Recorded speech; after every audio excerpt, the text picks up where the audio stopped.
Good morning students. NA में हमारी unit 4 चल रही थी, जिसमें हम chapter 9 solution of A system of linear algebraic equation पढ़ रहे थे। लास्ट क्लास में हमने डायरेक्ट मेथड में गॉस उत्तरोत्तर विलोपन विधि, गॉस सक्सेसिव एलिमिनेशन मेथड है, वो पढ़ लिया था और उसके क्वेश्चन भी सॉल्व कर लिए थे। इसी चैप्टर में हमें पुनरावर्ती विधियों में दो मेथड्स और पढ़ने हैं, जैकोबी इटरेशन मेथड और गॉस सीडल इटरेशन मेथड। तो सबसे पहले देखते हैं कि पुनरावर्ती विधियां क्या होती हैं, इनकी डेफिनेशन देखते हैं।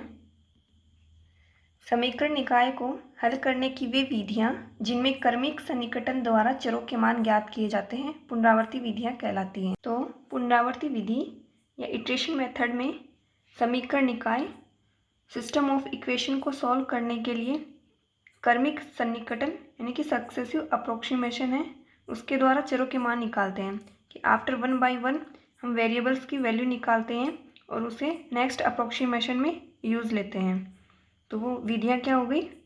इटरेशन मेथड, पुनरावर्ती विधियाँ। हम इंग्लिश मीडियम और हिंदी मीडियम दोनों क्लासेस को साथ में लेके पढ़ रहे हैं। तो the methods of the solution of system of equation in which variable values are found by successive approximation are known as iteration method। इसमें हमें दो मेथड्स पढ़ने हैं, जैकोबी इटरेशन मेथड, जैकोबी पुनरावर्ती विधि। सेकंड है Gauss Seidel iteration method, Gauss Seidel विधि। तो सबसे पहले हम पढ़ते हैं जैकोबी पुनरावर्ती विधि, जैकोबी इटरेशन मेथड। क्या होता है ये? किसी क्वेश्चन को जैकोबी इटरेशन मेथड से कैसे सॉल्व करेंगे, ये मेथड देख रहे हैं। माना रेखिक बीजीय समीकरण निकाय जो हमें क्वेश्चन में दिया हुआ रहेगा सिस्टम ऑफ इक्वेशन। तो let the system of linear algebraic equation be a11 x1 plus a12 x2 plus a13 x3 plus and so on a1n xn equal to b1। Second equation है a21 x1 plus a22 x2 plus a23 x3 plus and so on a2n xn equal to b2।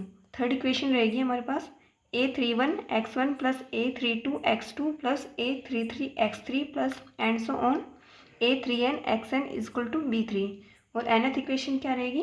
an1 x1 plus an2 x2 plus an3 x3 plus and so on ann xn equal to bn। इसे equation number 1 दे दिया है। माना उपयुक्त निकाय के लिए विकर्ण के गुणांक ai नॉट इक्वल टू 0, जहाँ i equal to 1 2 3 and so on n है। तो ai क्या होगा? a11 a22 a33 और ann ये नॉट इक्वल टू 0 होने चाहिए, तब उपयुक्त समीकरण निकाय को निम्न रूप में लिखा जा सकता है। तो कैसे लिखेंगे? जो x1 है इसके इक्वल में लिखेंगे फर्स्ट इक्वेशन को, तो ये क्या बनेगी? b1 minus a12 x2 minus a13 x3 और इंटू में क्या रहेगा? ये इसके x1 के इंटू में a11 है तो इक्वल के RHS में जाएगा तो ये अपॉन में आएगा। इसी प्रकार सेकंड इक्वेशन है, यहाँ से x2 की वैल्यू निकालेंगे तो ये a22 है, ये RHS के साइड में अपॉन में रहेगा और यहाँ से क्या बनेगा? b2 minus a21 x1 minus a23 x3। और इसी प्रकार थर्ड इक्वेशन है, उससे हम x3 की वैल्यू निकालेंगे और nth इक्वेशन है, वहाँ से हम xn की वैल्यू निकालेंगे। Let for the above system the coefficient of diagonal ai not equal to 0 where i equal to 1 2 3 n, then the above system of equation can be written as. तो x1 is equal to b1 upon a11 minus a12 upon a11 x2 minus a13 upon a11 into x3 minus and so on minus a1n upon a11 xn।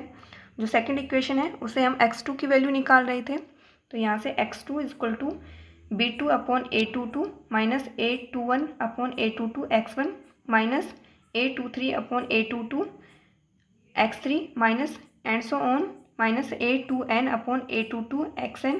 ऐसे ही third equation थी, वहाँ से x3 की value निकाल रहे हैं और x3 के इंटू में a33 था तो उसे इक्वल के RHS में ये अपॉन में आएगा। इसी प्रकार nth इक्वेशन क्या होगी? xn equal to bn upon ann minus n1 upon a n n x1 minus a n2 upon a n n x2 minus and so on a n n minus 1 upon a n n into X N minus 1। इसको हमने equation number second दे दिया है। अब हम first approximation निकालेंगे। तो जो equation number second है उसमें x2 आ रहा है, x3 और xn, इनको हम ज़ीरो पुट करेंगे तो हमारे पास x1 is equal to b1 upon a11 बनेगा। यहाँ से हमारे पास फर्स्ट अप्रोक्सीमेशन में x1 1 की वैल्यू आएगी। सिमिलरली x2 के लिए क्या करेंगे, x2 1 आएगा फर्स्ट अप्रोक्सीमेशन में, तो यहाँ x1 x3 और xn है, इनकी वैल्यूज़ ज़ीरो पुट करेंगे तो ये बनेगा b2 अपॉन a22। तो यहाँ से सेकंड फर्स्ट अप्रोक्सीमेशन में सेकंड वैल्यू आएगी x2 की। इसी प्रकार थर्ड इक्वेशन है यहाँ से, तो x3 1 बनेगा और यहाँ x1 x2 xn है, इनको ज़ीरो पुट करेंगे तो ये बनेगा इक्वल में b3 अपॉन a33। तो यहाँ से x3 1 की वैल्यू आएगी और ऐसे ही हम xn1 की वैल्यू निकालेंगे तो बाकी सारे जो वेरिएबल्स हैं x1 x2 और xn माइनस 1 है, इनको ज़ीरो पुट करेंगे तो ये bn अपॉन a आएगा। तो हमारे पास फर्स्ट अप्रोक्सीमेशन क्या आएगा, x1 1 is equal to b1 upon a11, x2 1 is equal to b2 upon a22 and so on xn1 is equal to bn upon ann। इसको हमने इक्वेशन नंबर 3 दे दिया। First approximation में हमारे पास x1 1 x2 1 x3 1 और xn1 इनकी values आ गई हैं। तो सेकंड अप्रोक्सीमेशन निकालेंगे। तो जैसे फर्स्ट अप्रोक्सीमेशन निकाला था उसमें x1 के लिए हमने x2 x3 and so on xn को ज़ीरो पुट किया था। तो सेकंड अप्रोक्सीमेशन में x12 निकालेंगे तो क्या करेंगे, b1 upon a11 minus a12 upon a11। यहाँ x2 को हमने ज़ीरो पुट किया था। अब यहाँ पे x2 1 की वैल्यू हमारे पास फर्स्ट अप्रोक्सीमेशन से आ गई है तो यहाँ उसकी वैल्यू पुट करेंगे, minus a13 a11 x3 1 minus and so on minus a1n upon a11 xn1। Second equation जहाँ से हम x2 की वैल्यू निकाल रहे थे, तो x2 क्या आएगा, b2 upon a22 minus a21 upon a22 और यहाँ x1 था तो x1 1 ये फर्स्ट अप्रोक्सीमेशन से यहाँ वैल्यू पुट कर देंगे, minus a23 upon a22 x3 1 minus and so on minus a2n upon a22 xn1। इसी प्रकार हम nth इक्वेशन के लिए xn2 इक्वल टू क्या आएगा, bn upon ann minus an1 upon ann into x1 1 minus an2 upon ann x2 1 minus and so on minus an minus 1 upon ann xn minus 1 1। इसको हमने equation number 4 दे दिया। जैसे हमने first approximation निकाला तो उसमें जो x1 के लिए वैल्यू निकाली थी उसमें x2 x3 और xn है, इनको ज़ीरो पुट किया था। सेकंड अप्रोक्सीमेशन में फर्स्ट अप्रोक्सीमेशन से जो वैल्यू हमने फाइंड आउट की थी उनको पुट कर रहे हैं। इसी प्रकार थर्ड अप्रोक्सीमेशन निकालेंगे, फोर्थ अप्रोक्सीमेशन निकालेंगे। तो आगे के अप्रोक्सीमेशन निकालने के लिए हम उत्तरोत्तर सन्निकटन सक्सेसिव अप्रोक्सीमेशन देखेंगे। तो ये x1 n+1 is equal to b1 upon a11 minus a12 upon a11 x2 n minus and so on minus a1n upon a11 xn n। ये nth अप्रोक्सीमेशन से जो वैल्यू निकालेंगे उनके लिए हैं। तो x2 n+1 is equal to b2 upon a22 minus a21 upon a2 into x1 n minus and so on minus a2n upon a22 xn n। nth equation क्या रहेगी, xn n+1 is equal to bn upon ann minus an1 upon ann into x1 n minus and so on minus an minus 1 upon ann xn minus 1 n। तो ये equation number 5 हो गई। समीकरण निकाय 2 को matrix रूप में लिखने पर जो हमारे पास इक्वेशन नंबर 2 थी, इक्वेशन 2 इसमें हमने x1 के इक्वल में x2 और x3 इनके इक्वल में इक्वेशन को लिखा था। तो इसको हम मैट्रिक्स फॉर्म में लिख रहे हैं। System of equation 2 can be represented in matrix form as x is equal to जो x1, x2, x3 और xn आ रहे थे इनको हम x ले रहे हैं। तो x is equal to b1 plus a1 x। b1 matrix में कौन कौन से आएंगे, जो हमने b1 अपॉन a11 और सेकंड इक्वेशन में b2 अपॉन a22 और थर्ड इक्वेशन में b3 अपॉन a33 ये जो लिखे थे इनको हम b1 मैट्रिक्स ले रहे हैं। और जो वेरिएबल्स थे x2, x3, x4, x5 और एंड सो ऑन xn, उनके इनटू में कोफिशिएंट आ रहे थे a11 upon a11, a13 upon a11 और सेकंड इक्वेशन में थे a2 upon a22, a23 upon a22। उनको हम a1 मैट्रिक्स ले रहे हैं। तो x is equal to b1 plus a1 x, ये इक्वेशन नंबर 6 हो गई। तथा समीकरण 5 को मैट्रिक्स फॉर्म में निम्न प्रकार से प्रदर्शित किया जा सकता है। तो समीकरण 5 जो अभी हमारी लास्ट इक्वेशन थी, जैसे हमने समीकरण निकाय 2 को लिखा था मैट्रिक्स फॉर्म में, उसी प्रकार लिख रहे हैं इक्वेशन नंबर 5 को। तो जो ये x1, x2 और xn रहेंगे इनको x मैट्रिक्स के रूप में लिख रहे हैं। जो b1 upon a11, b2 upon a22 है and so on bn upon bann है, इनको b1 मैट्रिक्स मानेंगे। और a1 मैट्रिक्स है उसमें क्या आएंगे, जो ये वेरिएबल्स हैं x1, x2, x3 ये इनके कोफिशिएंट में आ रहे हैं। ये कोफिशिएंट है a12 upon a11, a21 upon a22 और an1 अपॉन ann और ऐसा ही a1n upon a11, a2n upon a22 और इसी प्रकार n के लिए। तो इसको मैट्रिक्स फॉर्म में कैसे लिखेंगे, x n plus 1 is equal to b1 plus a1 x n। तो ये इक्वेशन नंबर 7 हो गई। इस प्रकार से हम जैकोबी इटरेशन मेथड से क्वेश्चन को सॉल्व करेंगे। तो अभी इसका एक क्वेश्चन देखते हैं कि कैसे समीकरण निकाय है सिस्टम ऑफ इक्वेशन को जैकोबी इटरेशन मेथड से कैसे सोल्व करते हैं। क्वेश्चन है, निम्न समीकरण निकाय का जैकोबी पुनरावृत्ति विधि द्वारा चतुर्थ सन्निकटन तक हल ज्ञात कीजिए। Find the solution of the following system of equation up to fourth order approximation by Jacobi's iterative method. तो हमें जैकोबी मेथड से जो समीकरण निकाय है सिस्टम ऑफ इक्वेशन है उसको 4 अप्रोक्सीमेशन तक सॉल्व करना है। तो देखिए सॉल्व करते हैं। ये गिवन समीकरण निकाय है सिस्टम ऑफ इक्वेशन है 27x1 plus 6x2 minus x3 equal to 85, 6x1 plus 15x2 plus 2x3 equal to 72, x1 plus x2 plus 54x3 equal to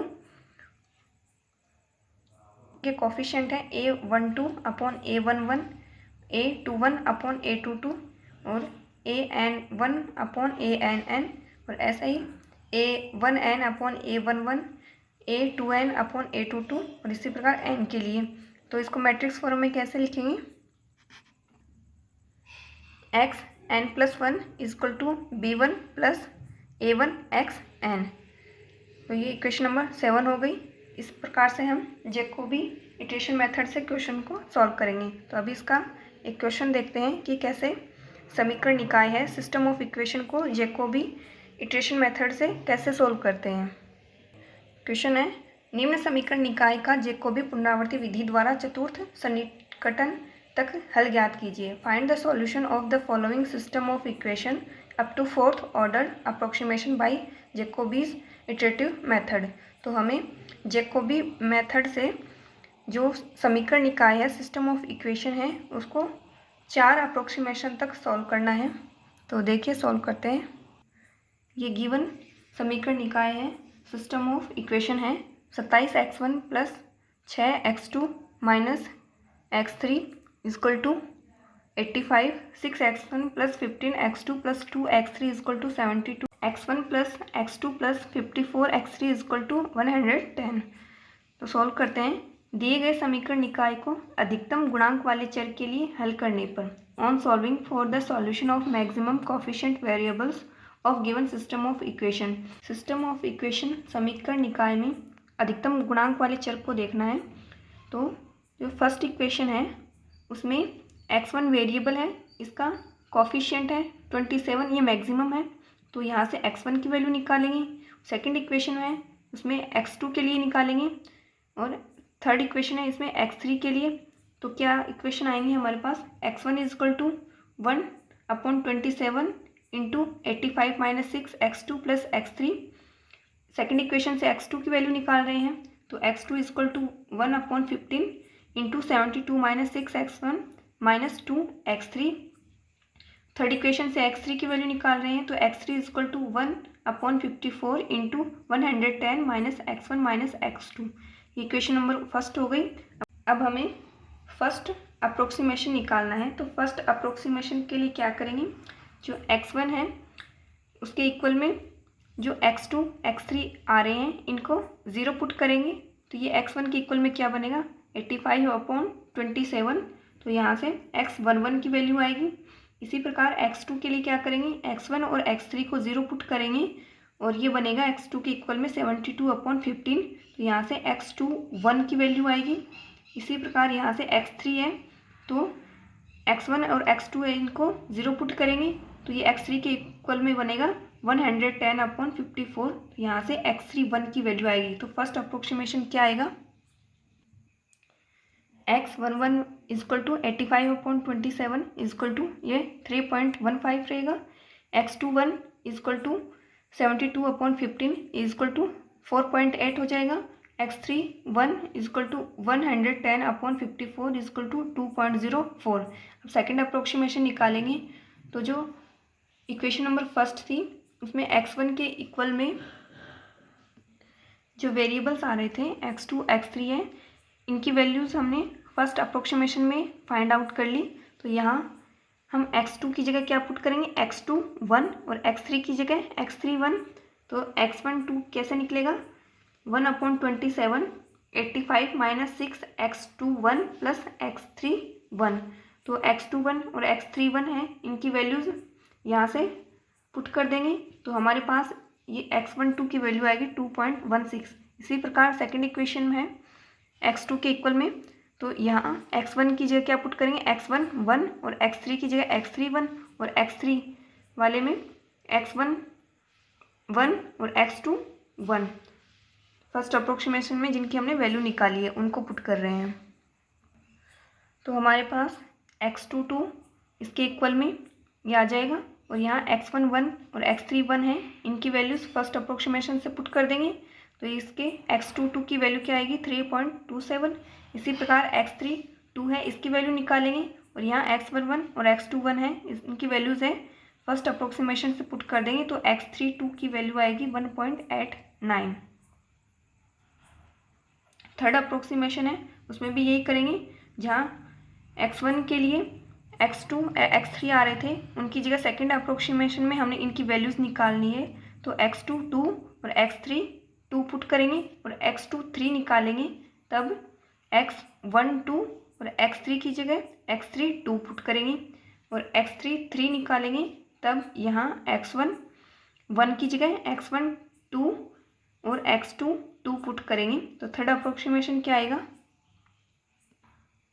x13 is equal to 1/27 into 85 minus 6 x22 plus x3 2, तो इसकी values रखेंगे second approximation से, तो हमारे पास x13 की value आएगी 2.49, x23 की value निकालेंगे, तो 1/15 into 72 minus 6 x12 minus 2 x3 2 है, तो x12 और x32 की वैल्यू सेकेंड अप्रोक्सीमेशन से पुट करेंगे, x23 की वैल्यू क्या आएगी 3.68। इसी प्रकार x33 निकालेंगे, तो 1/54 into 110 minus x12 minus x222, इनकी वैल्यूज सेकेंड अप्रोक्सीमेशन से, तो x33 की वैल्यू आएगी 1.94। इसी प्रकार फोर्थ अप्रोक्सीमेशन निकालेंगे, जिसे सेकेंड और थर्ड अप्रोक्सीमेशन निकाले थे, x1 4 x2 4 x3 4, और जो ये x2 3 x3 3 x1 3 x2 3 और x1 3 और x2 3 ये आएंगे, इनकी वैल्यूज़ हैं वो थर्ड अप्रोक्सीमेशन से पुट करेंगे, तो हमारे पास x1 4 है, इसकी वैल्यू आएगी 2.40, x2 4 है, इसकी वैल्यू आएगी 3.54 और x3 4 है, इसकी वैल्यू आएगी 1.92। अतः चरों के सन्निकटन मान, सो अप्रोक्सीमेशन वैल्यूज ऑफ वेरिएबल्स क्या होंगी, x1 इज इक्वल टू 2.40 आ रही है x2 की, 3.54 और x3 की 1.92। हमें इसमें क्वेश्चन में 4 अप्रोक्सीमेशन तक इसे सॉल्व करना था। आज की क्लास के लिए बस इतना ही। नेक्स्ट क्लास में हम गॉस सीडल पुनरावृत्ति विधि पढ़ेंगे। Thank you very much.